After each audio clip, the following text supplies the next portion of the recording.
The human voice. It's the instrument we all play. It's the most powerful sound in the world, probably. It's the only one that can start a war or say, I love you. And yet many people have the experience that when they speak, people don't listen to them. Why is that? How can we speak powerfully to make change in the world? What I'd like to suggest, there are a number of habits that we need to move away from. I've assembled for your pleasure here 7 deadly sins of speaking. I'm not pretending this is an exhaustive list, but these 7, I think, are pretty large. Habits that we can all fall into. First, gossip. Speaking ill of somebody who's not present. Not a nice habit, and we know perfectly well the person gossiping 5 minutes later will be gossiping about us. Second, judging. We know people who are like this in conversation, and it's very hard to listen to somebody if you know that you're being judged and found wanting at the same time. Third, negativity. You can fall into this. My mother, in the last years of her life, became very, very negative, and it's hard to listen. I remember one day I said to her, it's October the 1st today, and she said, I know, isn't it dreadful? It's hard to listen when somebody's that negative. And another form of negativity, complaining. Well, this is the national art of the UK.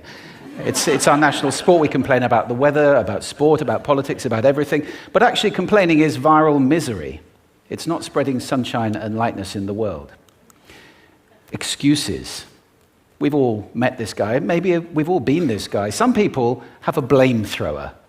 They just pass it on to everybody else and don't take responsibility for their actions. And again, hard to listen to somebody who's being like that. Penultimate, the 6th of the 7, embroidery, exaggeration. It demeans our language, actually, sometimes. For example, if I see something that really is awesome, what do I call it? And then, of course, this exaggeration becomes lying, out and out lying, and we don't want to listen to people we know are lying to us. And finally, dogmatism. The confusion of facts with opinions. When those two things get conflated, you're listening into the wind. You know, somebody is bombarding you with their opinions as if they were true. It's difficult to listen to that. So here they are, 7 deadly sins of speaking. These are things I think we need to avoid. But is there a positive way to think about this? Yes, there is. I'd like to suggest that there are 4 really powerful cornerstones, foundations, that we can stand on if we want our speech to be powerful and to make change in the world. Fortunately, these things spell a word. The word is hail, and it has a great definition as well. I'm not talking about the stuff that falls from the sky and hits you on the head. I'm talking about this definition, to greet or acclaim enthusiastically, which is, I think, how our words will be received if we stand on these 4 things. So what do they stand for? See if you can guess. The H, honesty, of course. Being true in what you say, being straight and clear. The A is authenticity, just being yourself. A friend of mine described it as standing in your own truth, which I think is a lovely way to put it. The I is integrity, being your word, actually doing what you say, and being somebody people can trust. And the L is love. I don't mean romantic love, but I do mean wishing people well. For 2 reasons. First of all, I think absolute honesty may not be what we want. I mean, my goodness, you look ugly this morning. Perhaps that's not necessary. Tempered with love, of course, honesty is a great thing. But also, if you're really wishing somebody well, it's very hard to judge them at the same time. I'm not even sure you can do those 2 things simultaneously. So, hail. Also, now that's what you say, and it's like the old song, it is what you say, it's also the way that you say it. You have an amazing toolbox. This instrument is incredible, and yet this is a toolbox that very few people have ever opened. I'd like to have a little rummage in there with you now, and just pull a few tools out that you might like to take away and play with, which will increase the power of your speaking. Register, for example. Now, falsetto register may not be very useful most of the time, but there's a register in between. I'm not going to get very technical about this for any of you who are voice coaches.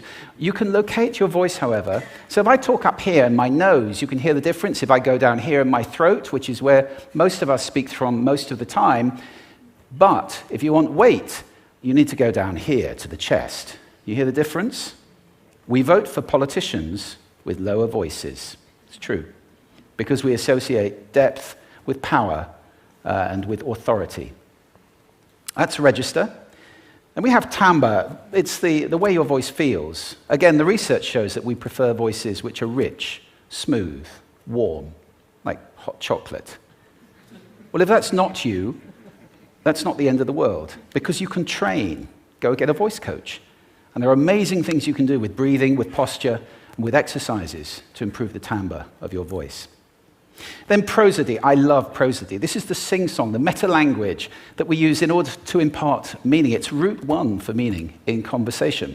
People who speak all on one note are really quite hard to listen to if they don't have any prosody at all.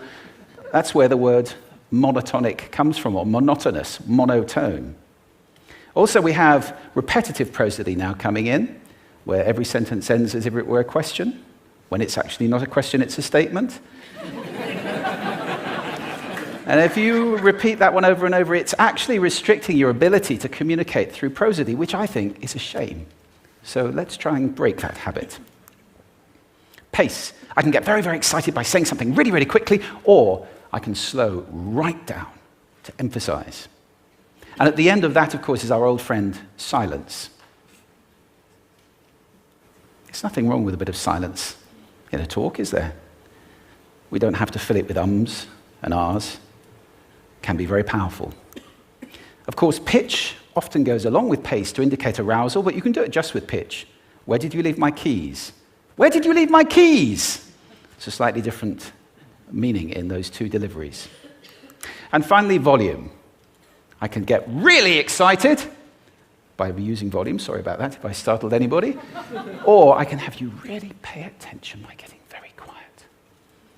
Some people broadcast the whole time, try not to do that. That's called sodcasting.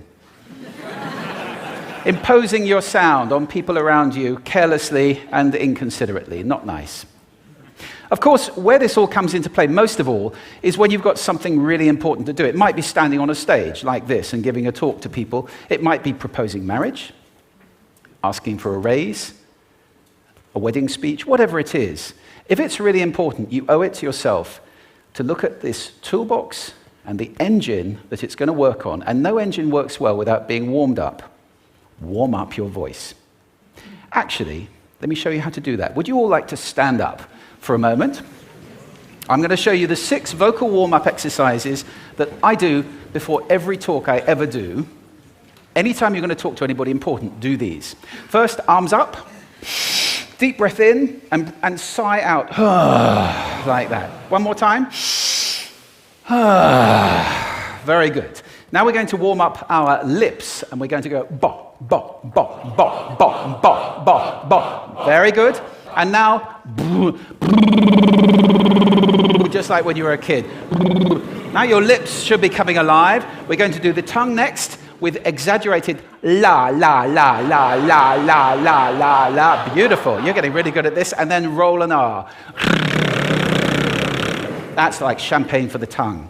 Finally, and if I can only do one, the pros call this the siren. It's really good. It starts with we and goes to or. The we is high, the or is low. So you go wee, or, wee. Fantastic. Give yourselves a round of applause. Take a seat. Thank you. Next time you speak, do those in advance. Now, let me just put this in context to close. This is a serious point here. This is where we are now, right? We speak not very well into people who simply aren't listening in an environment that's all about noise and bad acoustics. I have talked about that on this stage in different phases. What would the world be like if we were speaking powerfully to people who are listening consciously in environments which were actually fit for purpose? Or to make that a bit larger, what would the world be like if we were creating sound consciously and consuming sound consciously and designing all our environments consciously for sound? That would be a world that does sound beautiful, and one where understanding would be the norm. And that is an idea worth spreading.